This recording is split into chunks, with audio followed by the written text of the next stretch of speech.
এসেছি মাননীয় সরকারের কাছে ধর্ষকের ফাঁসি বাস্তবায়ন করতে হবে। 2 নাম্বার, এই ধর্ষণের পিছনে যেই ধর্ষক ধর্ষণ করেছে এর পিছনে সমাজ, রাষ্ট্র, দেশ দায়ী আছে। কারণ পরিবেশ, শিক্ষার কারণে, এই মান মানসিকতা, মানুষত্ব না থাকার কারণে ধর্ষক ধর্ষণ করেছে। তাই বাঙালি যেই শিক্ষা ব্যবস্থা আছে সেইখানে ইসলামী শিক্ষার প্রবেশ ঘটাতে হবে।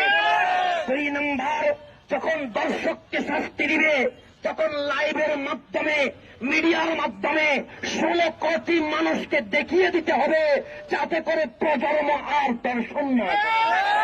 4 নাম্বার, এই তোগুলো তরুণ ওলামায়ে কেরাম কেউ মাইক নেই নাই, আজকের মাইক আমরা মুরব্বীদেরকে দিয়ে দিয়েছি। আমরা দেখিয়েছি আয়োজন আমরা করি, কিন্তু আমরা মঞ্চে নয়, আমরা মাঠে কাজ করি।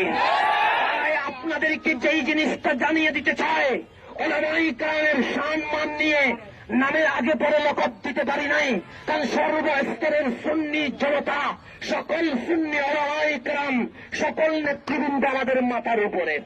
তবে সুন্নি জনতার যখন দুঃখ দুর্দশা মন নিয়ে আপনারা আজকে দাঁড়িয়েছেন, আজকে আমরা একজন আরেকজনের হাতে হাত লাগিয়ে তরুণ ওলামায়ে কেরাম জানিয়ে দিলাম